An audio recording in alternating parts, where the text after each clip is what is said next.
Hello, everyone, and welcome to our latest Strategic Planning Open Forum.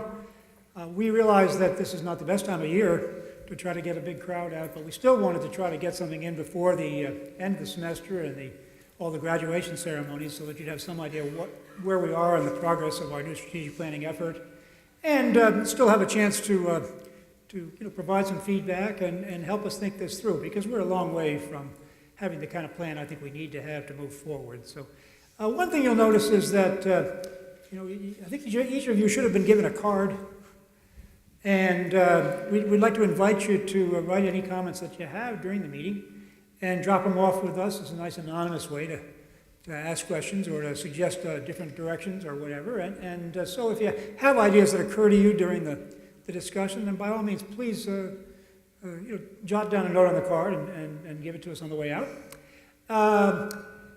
The plan is going, I think, about as well as you could expect, although we still have an awful lot of work to do, and it's a long way from even being sort of outlined. I want to talk about general comments about the process we've been going in, including some response to some of the sort of scuttlebutt that goes around campus whenever you do these kinds of things. Talk about update on progress to date, next steps.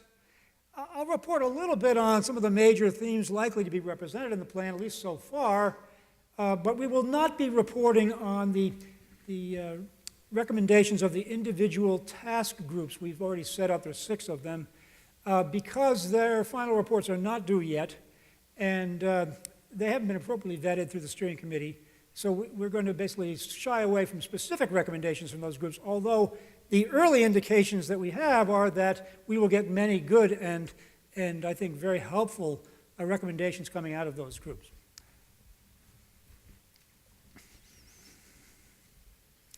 So general comments, one of them is that people have a sense that this is all going too fast, and of course it is going too fast. I will say that, I wasn't even here in 2004, but there was a planning process that went on there that was even shorter. Maybe the plan was worse. I don't know. We'll have to see how we come out. But in any case, in 2004, we actually had 9 months from the first steering committee to the trustee approval of the plan. And the various task forces that worked for that plan really only had 8.5 weeks to work. This year, we actually will have 12 months from the first steering committee meeting to the trustee approval, and there will be a total of 11 weeks for the task groups to come up with their final reports for our consideration for the final plan. So I think that while the time is very tight, one can always hope we have more time to do these things, but there are some pressures on us that are forcing us to move a little more quickly than what maybe we'd like. One of them is that we're anxious, now that the economy is improving, to start a kind of fundraising campaign of some sort.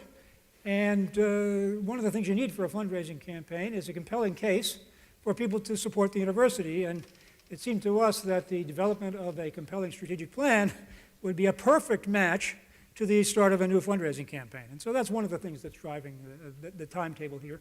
But I think we can do this. Will the plan be perfect? Of course not. Will we amend it and change it almost as soon as we announce it? Yes, probably. But that's the way these plans are. So let's not get too wrapped up in the schedule or the calendar, but let's do what we can to make sure that the plan embodies our basic goals, philosophies, and dreams for RIT.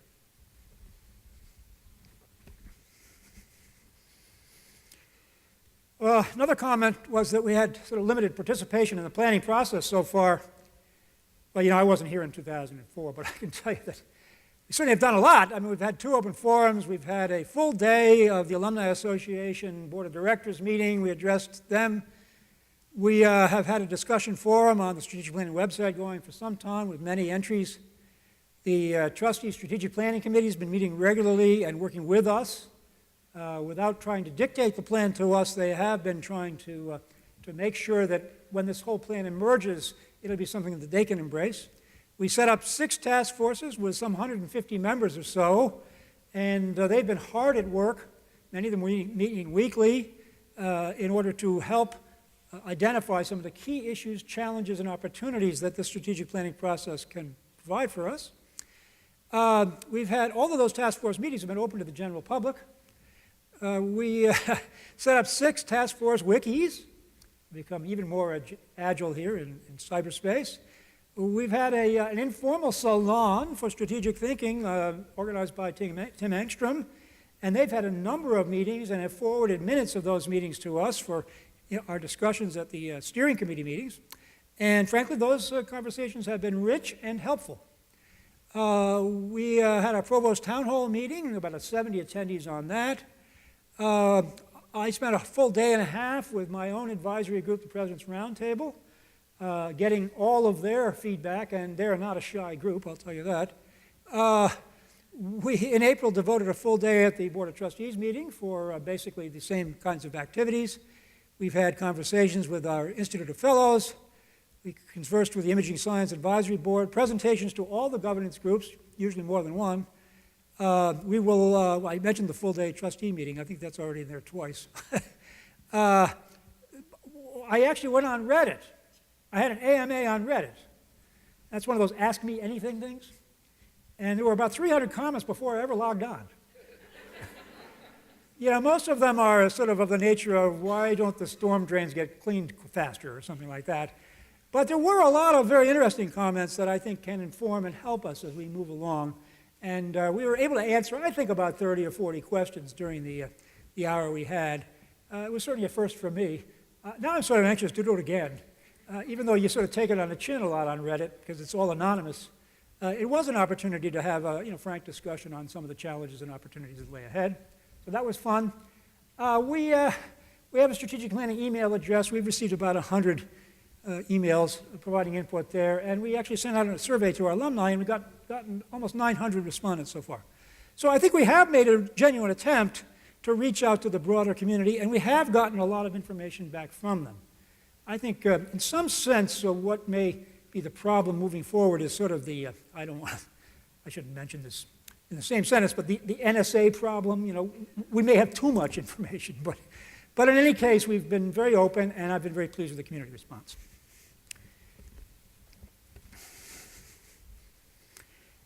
Oops.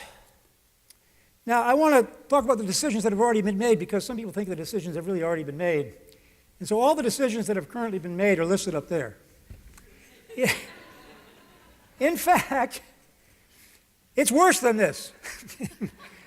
I don't even have any prospects for decisions. It's very interesting in this process. I think we have every chance to put together a really good strategic plan, and I'm so grateful to everybody for working with us on this. But at some point you keep thinking, well, okay, the vision for this whole thing's going to start falling into place any moment now, And we have a ton of different stuff coming in, and I keep waiting for that crystal clear moment when all of a sudden you say, yes, that's it. That's how we can fit all this stuff in and make a coherent, cohesive case for a strategic plan and moving RIT forward, this kind of stuff. So if you think any decisions are made, please let me know what they are so I can list them. Okay.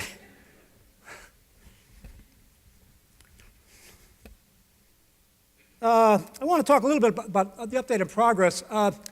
We continue to work on the mission and vision. I think we're going to stop this for a month or two until we get a sort of first glance of an outline for the plan, because the mission and vision, they were helpful in our discussions and in framing our discussions, but in the final analysis, they have to fit the plan. So I think what we'll do is we'll take a fresh look at them sometime around the time when we really get a pretty firm outline for the plan and make sure that they would support the plan that we're going to propose. Now, the task groups of ours were asked, they given two deadlines. One was April 28th, and that they had to send a kind of what would you call it, a chart or something like that, almost a spreadsheet of potential goals and how they might be implemented, and to some extent some guesses as to whether they'd be really expensive or not, this sort of stuff. And in fact, we did get all of the plans within a reasonable approximation of April 28th, and those have all been looked at by the steering committee. But in fact, the supporting writing for those is not due until May the 20th. We extended that from May the 12th because people were feeling time pressure, so we gave them an extra week. So I think that we're looking forward to those inputs as well. But I want to emphasize that the final plan cannot and will not be a simple integration of these reports from these 6 committees. To some extent, you can have a little bit too many cooks trying to make a broth. And what we need to do is grab the best ideas out of all of these and link them to a coherent vision for the institution and come out with a plan that I think gets people excited and that includes as many of the good ideas as we can. So that will be our goal. And those May 20 reports, you'll see they include a rationale for each of the goals. We already have the goals, and to some extent, a kind of executive summary that we might pick and choose from if we were going to include those goals in the later plan. Next steps. In late May, we will get those reports, and they will then be condensed into some kind of sort of abbreviated document, but hopefully will include all the major themes from the reports, and they will then be shared with the community at large, and you'll have lots of chances to take shots at those and give us feedback and so forth. And your feedback will be communicated not only to the steering committee, but also to the committees themselves that form these task groups. In early June, we're going to try to use the steering committee to do something like a consolidation and integration of these reports. And then in late June, a subcommittee of the steering committee, which will probably consist of, to some extent, those of us who are around in late June, we will probably try to draft the first more detailed outline of what the strategic plan might look like. So that's the general goal. In July, second week in July, we have our annual Trustee July meeting. It's going to be devoted mostly to strategic planning, and we're going to have a discussion with them about that outline, get feedback from them, and try to get to a point where we could begin drafting an actual plan. In terms of the actual plan, let me also make one quick comment. These plans usually have 2 sort of elements. One is a kind of glossy brochure, which usually is just a sort of a fold-out, very visionary document, grabs from the plan, but it does not go into any detail at all, attempts to make a compelling case for the university moving forward, and is something you can pass out to the whole global community if you wish. And then there's a longer document, which is more the strategic plan in itself, and in that document we will have appendices, we will have all the reports of the task groups and the like. So what we're going to have to do is over this period we're going to have over the summer is try to generate first drafts of both of those kinds of vehicles for communication. Then in September, everybody comes back, and we're going to go vet this thing around the campus. We'll have an open forum. We're going to go to all the governance groups. We're going to basically send the draft out to the masses, get feedback. Hopefully, that will result in an improved document moving forward. And in October, the draft will finally be revised. And in November, at their November annual meeting, the trustees hopefully will approve the plan. So that's really our timetable. I think it's achievable. I think it's ambitious, but I think it's achievable. A couple of emerging themes, and these are by no means all of them. But I wanted to just mention a few things that have become evident. One of them is that we ought to finally decide whether we're going to be a research university or not. And in fact, there's a lot of consensus among the research group, as you might imagine, that we should actually face our future squarely and realize that research is going to become a bigger part of our identity here. Frankly, this is going to happen whether we like it or not. I've mentioned several times that we're going to quickly move into the national university ranking category as we produce more PhDs. More PhDs produce more research and so forth. And so I think that you are going to see an emphasis on the institution more clearly identifying itself with research and scholarship and creative activity than perhaps it has in the previous strategic plan. We want to somehow do that and remain a very student-centric university. Okay? For example, if we went down the first bullet in a path that basically would bring in a ton of new graduate students and we would suddenly stop replacing faculty in the classroom with graduate students, that would be a big mistake. So we have to find out how we do this consistent with our own core values as an institution. But I do believe that a richer and more intellectually broad agenda for research and creative activity and scholarship, I think, will benefit the university and the intellectual climate at the university. So, I think we also need to look at, we're going to have we have a student success group. I think we have to decide, ask ourselves again, what is student success?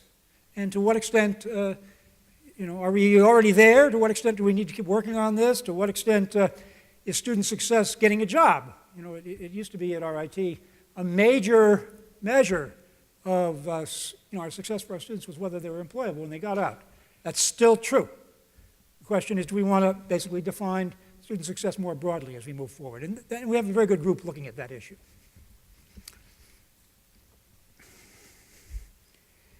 Other major themes. I think the theme that occurs across all the reports more is that we have to be more adept at working across the disciplinary boundaries. Everybody is saying this, and everybody's saying, look, we have all the assets we need to be a remarkable place across the intellectual spectrum, but we're still not at the point where an art student and a computer gaming student can work on the same project and each get credit for it. Okay? We need to break down some of these barriers in such a way that we encourage that kind of collaboration between people across the disciplines, and that's when you'll really see our innovative and creative spirit emerge. So I think we need to work on that, and everybody, almost every committee has addressed this in one way or another. There's also a real sense that no distinguished universities won't be globally engaged, and RIT to some extent has a head start. We as you know, have several overseas campuses, and we have about 1,800 international students right here in Rochester. So I think we have the potential to be, I think, one of the world's more globally engaged universities if we move forward and do it smartly. I think, as you know, we've been developing a culture of experimentation, innovation, creative work, scholarship, that I think is, we've been showing off at Imagine RIT. But frankly, it's sort of gratifying to see how in the short 7 years I've been here, Imagine RIT, the quality of what we're showing off is getting better and better. And we now have people thinking all year about what they're going to do at Imagine RIT to show off their projects. So I was so proud this year to walk around and see how, I'll be honest with you, when it first started, I said it was a great event, so nice to do this, so proud of all of us. But I'd say the quality of the projects were not sort of MIT, Carnegie Mellon sort of quality. But this year, I would say absolutely they are. So I was very impressed. And of course, diversity, both in terms of the traditional definition of diversity, because you don't even have to believe in social justice to realize that if we don't find a way to more effectively educate a more diverse population, our country's in trouble, because the largest growing populations are the Latino population, the African American population. So we simply have to do this in a more effective way. And I think if we can create a kind of model diverse community here at RIT, I think that a lot of people come here just for that kind of experience. But also I think we want to, as I said before, talk about our programmatic, intellectual, experiential diversity to try to become really a real locus of innovation and creativity. We're finally putting out good startup businesses. We weren't when I came, but now in the last few years we've put out 4 or 5 real winners. I think that's a tremendous opportunity for us, and maybe we should have a goal in the strategic plan centered around that.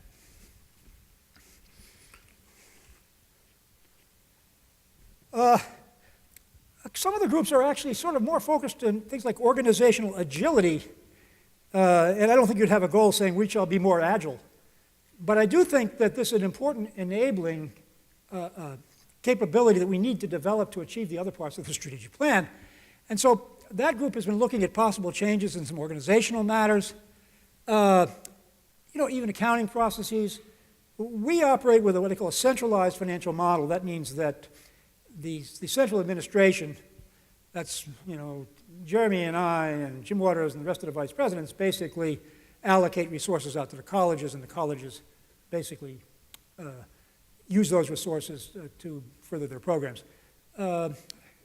That provides a fair amount of agility, and if you want to steer the ship quickly in one direction, which you're not doing right now. However, it doesn't provide as much empowerment of the people at the bottom. So I think we'll be looking at possible changes that might continue to allow us to be agile, but at the same time allow the people who are actually doing the day-to-day work find a little bit more empowerment as they move forward. So we'll be looking at those. Elimination of silos. If we get this right, the world will beat a path through our door. Pretty hard to do, but we will work on it. And we will make a goal of doing this, because I think the institutions that do this in the future better, and other institutions will be the leading ones.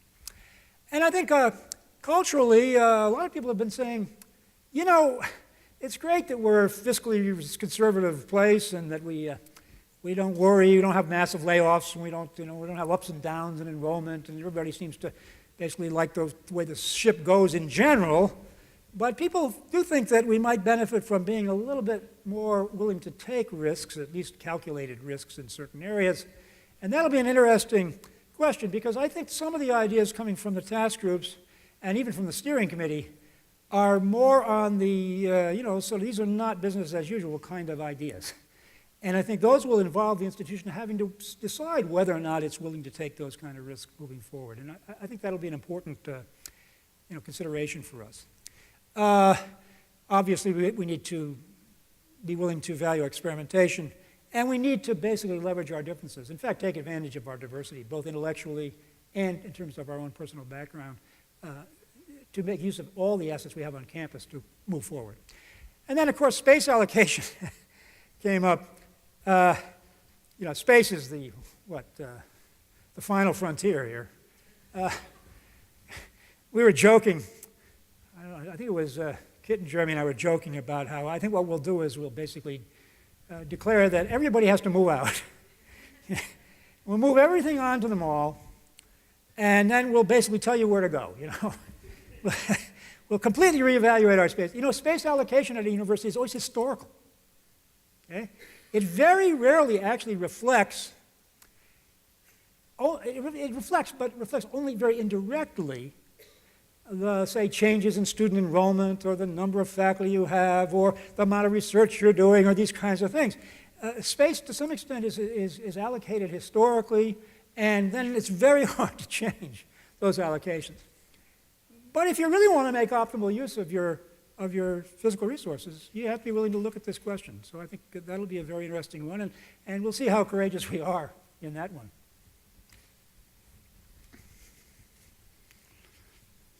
We're getting near the end here. Influences we can't ignore. We haven't seen too much recognition of this in the task group, so we're a little concerned about it. But, the high school demographics are changing dramatically. I mentioned before that soon there won't be a majority population. By about 2040 or 2050, there won't be a majority population in this country. The high school graduates are increasingly Latino or African American. And in the Latino case, they have had the lowest college-going rate in terms of a percentage of high school graduates who go to college, of all the minority groups. So that shows you how these demographic changes can provide challenges to all of us. And we need to be cognizant of those and to try to become an institution that's known to be welcoming, and also that can deal with the special issues that these students bring. For example, many of our Latino students come out from families where they only speak Spanish in the home. And many of the parents don't even know what a financial aid form is. So we're going to have to juice up our own willingness to reach out to these communities and help educate them, and then help them navigate what for them will be a very new world. But if we don't, then I don't think our future will be as bright as we'd like. We need to be accountability. We need to be accountability. We need to be accountable, and we need to be affordable. And you know what the pressures are there. We've talked about them many times. Organizational agility can help. Being sensible in the way we allocate dollars can certainly help. But we all need to understand that the world in which we could raise tuition at twice the rate of inflation for 20 years and not worry about it, that world has come to an end. It's just not possible anymore. So last year, I think I mentioned this at a previous meeting, that last year was the first year, according to a survey, that the average four-year private university raised its tuition by about 4.3% and actually collected less money than the year before. they had to put more than the 4.3% increase into financial aid. So if that was not true for RIT, but if that isn't a message, I think, we'd be kind of crazy not to listen to that message. And clearly, we're in a realm where technology can be both an opportunity and a threat. We have Neil Hare working on this Innovative Learning Institute to try to see how we play in the online marketplace, but increasingly we're going to use technology more effectively, even in our on-campus classes. You're going to see more of on-campus classes taking courses online. You're going to see more flipped classes. You're going to see a lot of use of advanced technology in education. We're going to have to become leaders in that and become really adept in it.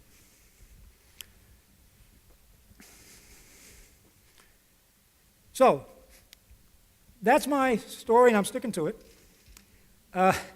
I'd be very happy to answer questions or receive comments. There are members of the steering committees here, There are members of the individual task groups here. And if you have comments or important things you think that we need to consider as we move forward, please let us know. We have microphones down here. If you want to just shout it out, it's okay. I'll repeat your question. Wow. Perfect. I see hands up there? Kelly. Oh, there you are. Somebody turn these lights down a little. You mentioned the 6 dimensions. Rumor has it there's a 7th. Yes. Oh, yeah. Yeah, this just goes to show how the best laid plans can go afoul. When we presented the 6 task group dimensions, each of the task groups is around a dimension: student success, global and international, curriculum innovation, diversity, research and graduate studies, and there's one more: organizational agility. Okay. So, well, we showed these to the trustees at their last meeting in April, and one of the trustees committees, which just happened to be the one that dealt with alumni relations, said we should have an alumni relations group to talk about how the alumni are going to play and how we're going to get more involvement in the university from our alums, which is, as you know, a challenge for us. And so, in my best presidential way, I said, great idea. And so that group is forming a little group that's going to also provide input. We're a little concerned about the time frame because we may not get anything until late June. But anyway, we should always be willing to take additional input, and I think that's an important element that we sort of thought of that as being encompassed in all the other groups. But this is probably a good thing, and we'll get some more ideas from it. Yeah. So maybe this is because I'm in HR, but as I read through the things that were on the website, what struck me as not there is anything around our vision for how we are as an employer. What's the relationship between the university and faculty and staff? So there's things that kind of weave into faculty and staff diversity and those types of things, but I don't come away from that with that clear picture. Yeah, that's a good question. The question was about we haven't had anything appear on any of these screens, or even in some extent in the discussions about what are goals for the institutions in terms of how we're going to advance the goals and aspirations of our faculty and staff, and perhaps even make their jobs more fun and easier. I think that's a very, very good point. I think that probably we need to take a note about that and begin to think about it. We have had some discussion about, well, shouldn't student success also include faculty and staff success, because clearly student success depends upon faculty and staff success. So there has been some talk about that. But that's a very interesting topic, and I think we should address it. We pride ourselves on the fact that we have very, very supportive staff, and we have very dedicated faculty. We keep doing more with about the same, as most of you remind me all the time. So I think that we really ought to at least take a look at this issue. Yeah. Is there any place in the plan that talks about preparing students to be professionals in terms beyond their technical expertise and their academic major, but leadership skills, communication, professional? Yeah, let me talk about that, because there is one very interesting idea that surfaced that I do want to talk about a lot of specific ideas, but that is the idea of a kind of a an official university co-curricular transcript, where as they went through the campus experience, they would have an academic transcript, but they'd also have a transcript that reflected their participation in organizations, their leadership roles, a variety of other things you can imagine, athletics, various things like that, and that those would actually be sent out to people as an official part of their transcript. Boy, we'd be the first people ever to do that. So that's a very interesting idea. And so we're looking at those kinds of ideas. Those are the kind of transformational ideas we're looking for, actually. So I think that's an exciting idea. Yes?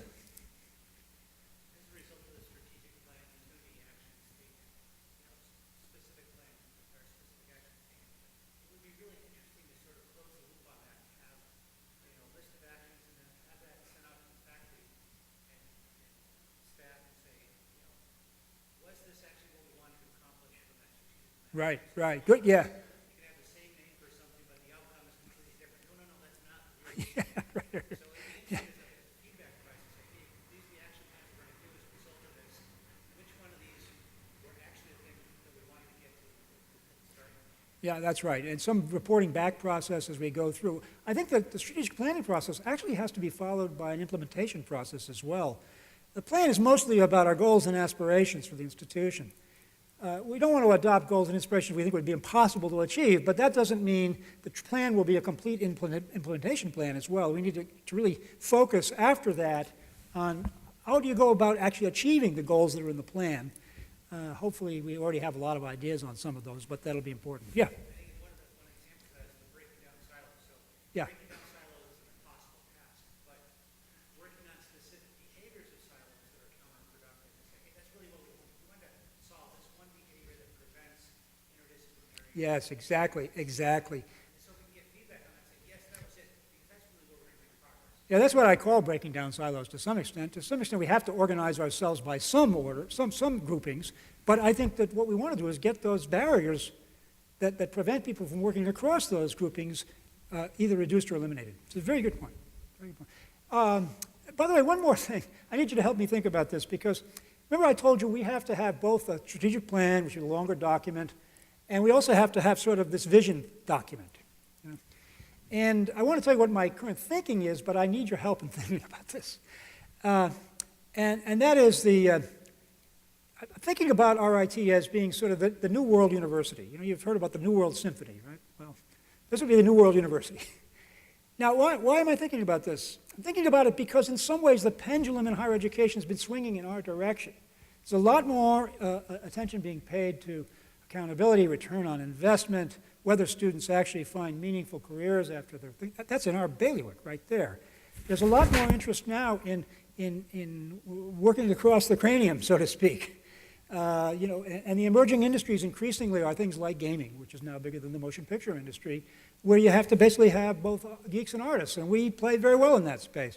I think there really are ways in which we are beginning to see ourselves as being kind of the new model for a world university. And what we need to do is to think about that and to continue to help me think about it, because I think that might be a theme under which we would propose to accomplish a lot of these tasks. And I think that could be sort of the central vision, you know, where we're going. You know, when I came here, I felt a glimmer of this, but the longer I've been here, the more I really believe it's true. That this is kind of a very special place. You know, the fact that we have the fine arts, okay, we have technology, engineering, science, and business, and we have design right in the middle. Design is where art meets function. Okay? We have some really unusual assets to bring to this table, and I think they fit very well the kind of new aspirations we're hearing people have for universities. I think our increasing effectiveness in entrepreneurship, I think, is another good example of how we're beginning to fit those new aspirations. So to the extent to which you have ideas along this line, please help me think about it, because we do have to find some kind of thread that sort of helps to link this whole plan together. Yeah? One piece of that, like this concept of RIT faculty as role models for students. And what's that part of the vision for RIT? In the past, I understand we've hired industrial faculty because most of our students were graduating and going to industry. Right. And we had appropriate role models, somebody who worked in the industry and is now teaching, and that person's going to teach very differently than somebody who's never had any experience in government Right. research. So we want that multidisciplinary